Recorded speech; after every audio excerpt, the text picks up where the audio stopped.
bienvenue sur History BD, je suis Sandrine. On a dit que pour les vidéos, on gardait nos distances. Et aujourd'hui, on se retrouve avec Jérôme pour continuer la suite des vidéos des nouveautés. Donc aujourd'hui, on se retrouve avec les ombres de Tulé. Superbe bande dessinée de chez les Humanoïdes Associés. Franchement, un pavé quand même à lire. Et voilà, moi je l'ai lu. Tu l'as lu? Comment t'as trouvé?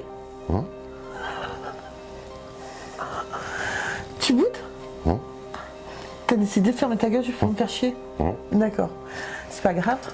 Donc alors, au scénario, pardon, vous avez Patrick Mallet. Au dessin, vous avez Lionel Marty. Aux couleurs, vous avez Axel Consalbo.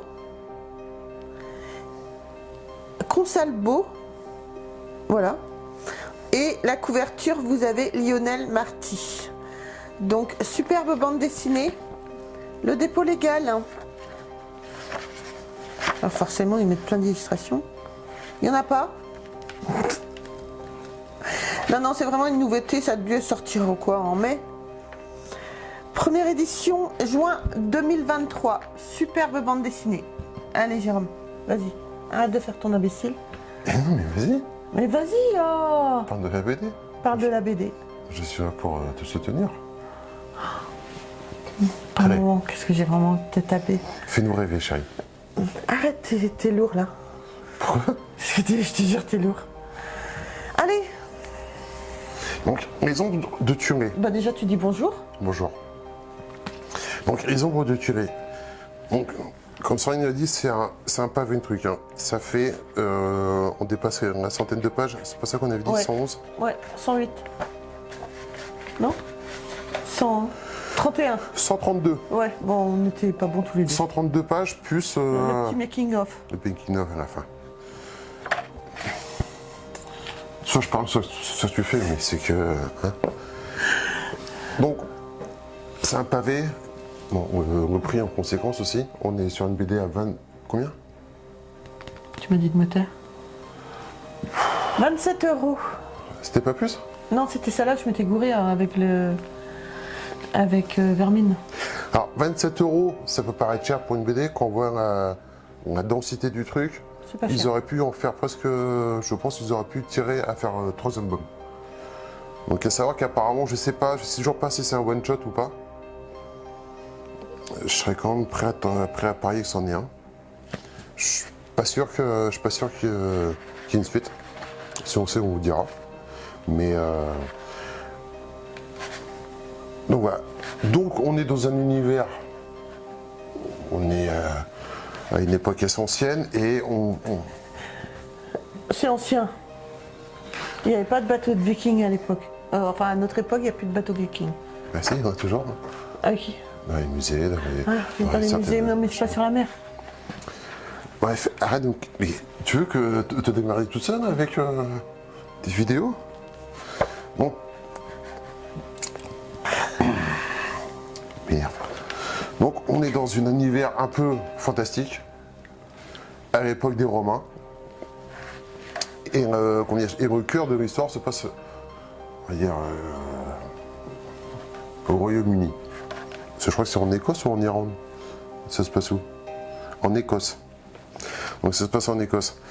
Bon, moi ça m'a pas fait marrer, mais en fait compte, dans toute la série, en fait compte, c'est d'un côté on a les Romains et de l'autre côté on a surtout les Pictes.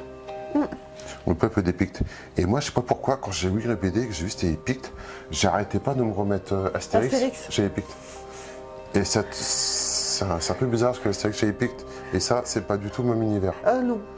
Et quand on confond les deux, quand on a l'image de l'un qui vient se mêler à ça, c'est un peu perturbant. J'imagine. Putain, j'aimerais pas être dans ton cerveau parfois. Non. Il n'y a pas grand monde qui aimerait y être. Hein. Donc, voilà, on est dans un univers fantastique, semi-fantastique, avec des créatures surnaturelles. Pas des dieux, mais des semi-dieux qui sont dans les esprits. des magiciennes noires. Ouais. Bon, ce qu'on peut dire par contre, c'est que c'est quand même Ah, c'est gore. un tantinet violent. Un tantinet. Beaucoup.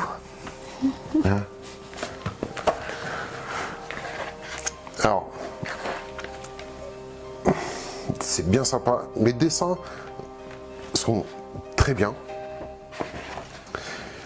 Même si parfois il y a des trucs qui font un peu... un peu dégueu. Enfin, pas dégueu, mais si, un peu dégueu quand même, quoi. Un peu dégueu. Tu es une petite nature, toi aussi. Oui, sûrement. Donc, est-ce que tu veux faire le speech avant qu'on en parle plus? Ouais, si tu veux. Comme ça, ils pourront voir un petit peu les planches et savoir de quoi on parle. Voilà. A tout de suite. L'histoire, dit-on, prend racine dans la légende. Dans une Écosse déchirée par la guerre entre les Romains et les peuples celtes, un mal ancien se réveille. Les ombres de Thulé, des créatures terrifiantes venues d'un autre monde, sèment la mort et la désolation sur leur passage.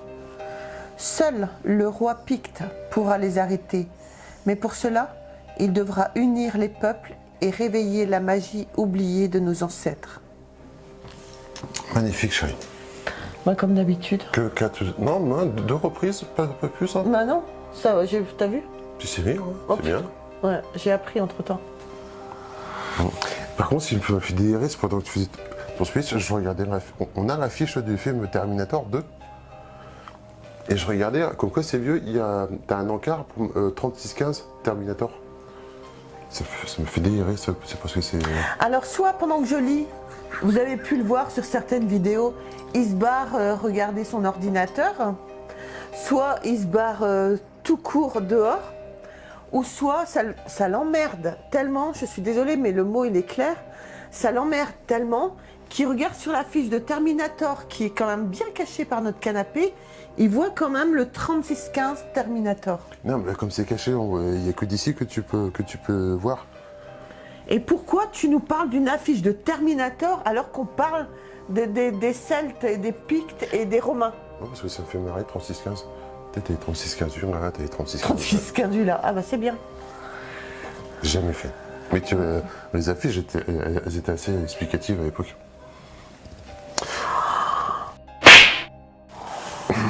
Bref, revenons au sujet principal. Tu crois? Si, il y a une corrélation. En fin de compte, le personnage principal, le roi des Pictes, bah, quand tu regardes bien, c'est quand même Conan le barbare, quoi.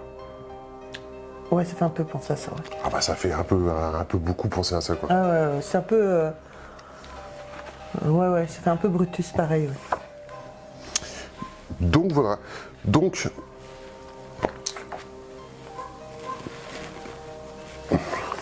Je sais pas si on mettra quelques planches, mais on n'aura pas toutes les planches.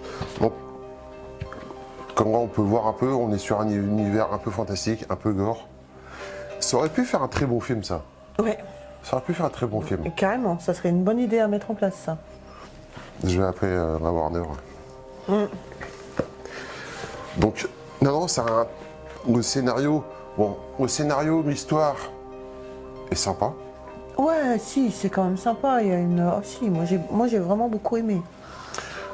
Et J'ai juste trouvé un petit peu long à lire, 108 pages, parce que je l'ai lu en fait d'une traite. oui, moi aussi.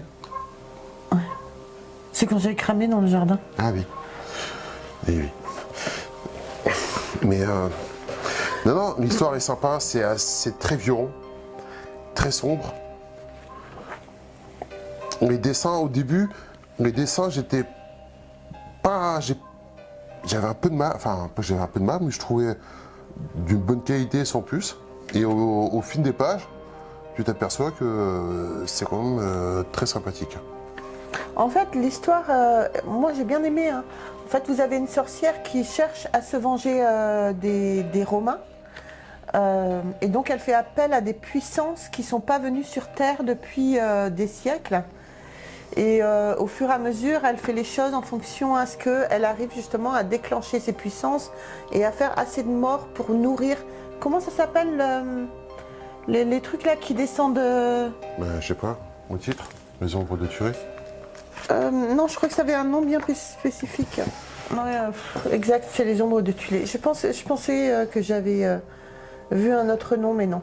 Et donc, elle arrive quasiment à ses fins. Et si elle arrive justement à ce que ces ombres descendent sur Terre, en fait, ils vont envahir toute la planète. Donc, tout le monde s'allie pour pouvoir justement détruire la sorcière et détruire ses ombres. Il y a beaucoup de personnages intéressés. Il y a la sorcière, la magicienne noire, Ouais. qui a 200, 300, 400 ans. Ouais, 400, je crois. 400 ans, je crois. Bien conservé, Mimi. Ouais, quand même, plutôt pas mal pour 400 ans. Hein. Donc il y a la sorcière, un personnage très intéressant. Donc, le roi des Pictes, très intéressant. Le Romain, il y a un Romain qui devient le pantin de la sorcière, et il y a un autre Romain, un général, qui fait penser à ça. Le général romain m'a fait penser un peu au film Gladiateur. Ah oui, oui. C'est un peu ça l'esprit, quoi. Ouais. Donc personnage très intéressant. Et voilà, et comme dit Sandrine, tous vont se mettre ensemble pour s'allier contre la méchante sorcière. Ouais, non mais franchement, alors certes c'est 27 €, mais je pense que c'est un one shot moi aussi, parce que vu la fin, je pense que c'est un one shot. Mais franchement, elle vaut le coup d'être lue. C'est les planches, l'histoire, la qualité des dessins, la qualité des couleurs. Bravo encore aux coloristes. Donne envie, en fait, quand tu commences la BD, tu peux pas t'arrêter. Il faut absolument que tu ailles jusqu'au bout. Ouais. Voilà, donc t'es vraiment prise dedans et c'est vraiment super intéressant. Moi, j'ai pas trouvé de temps mort. Ça serait facilement d'une traite, c'est pas, tu te dis, ouais, c'est. Non, franchement, tu lis ça, moi j'ai lu ça Tu lis ça vraiment facilement. linéaire, Et agréable. c'est super intéressant. Non, vraiment. franchement, bien. Et moi, bon, perso, je connaissais pas. Je les connais pas du tout. Je vais, comme on fait la vidéo, là, on va la monter après. Et puis, dès qu'elle sera montée, je l'enverrai aux scénaristes et aux dessinateurs. Comme ça, ils peuvent voir aussi qu'il y a une chaîne sur les bandes dessinées et que voilà qu'on parle de leur BD parce que. Non, il faut, c'est parce que ouais, ils sont pas assez mis en valeur. Alors, ce qui est bien, les humanoïdes associés, j'ai remarqué qu'ils sortent souvent des one-shots comme ça ou des séries qui aident à avancer des nouvelles séries. Et c'est très très bien. Très très bien. Mais non, moi j'aime bien en plus l'univers viking, romain, tout ça. Moi je suis assez fan, donc Ça va plaire à Torkan. ça va plaire à Torkan. Qui pourra regarder ça sur son trône. Torkan of Throne. C'est notre ami, le montage de Torkan. Si vous ne connaissez pas sa chaîne, surtout n'hésitez pas à aller le voir. Il est très gentil. Non, encore une fois. Tu tapes la BD sur le micro, ça fait du bruit. Oui. Encore une fois, non, de très très très beaux dessins. Vraiment, hein, c'est vraiment génial. C'est 27 €, mais c'est quand même 130 pages. Ouais, on en a quand même pour son argent, je trouve. Ouais. On en a quand même pour son Ouais. argent. C'est vraiment Ouais. très très très sympathique. Ouais, moi j'ai bien aimé. Je regrette pas l'achat. Non, bon, si jamais on a des nouvelles des auteurs, On vous le fera savoir. on vous fera savoir. Non, franchement, c'est bien. J'avais un peu tiqué quand on était passé à Request, mais. Ah ouais, on avait fait fort sur là. Mais non, franchement, très bonne BD. Si quelqu'un connaît. N'hésitez pas surtout à nous le dire dans les commentaires. Donc voilà les amis, c'est la fin de cette vidéo. J'espère que cette vidéo vous aura plu. N'hésitez pas à nous le dire. Bien sûr, je vais l'appeler chérie Terra. N'hésitez pas à vous abonner, à liker, à nous retrouver sur les réseaux sociaux. Sur ce, je vous embrasse très très fort. Vous pouvez aussi maintenant nous rejoindre parmi les membres soutien. Pour cela, il suffit juste d'aller en dessous. Vous cliquez sur le bouton rejoindre et ça vous permet d'avoir les vidéos en avant-première si cela vous intéresse. Sur ce, je vous embrasse très très fort et on se retrouve très vite pour une prochaine vidéo. Bye. Au revoir.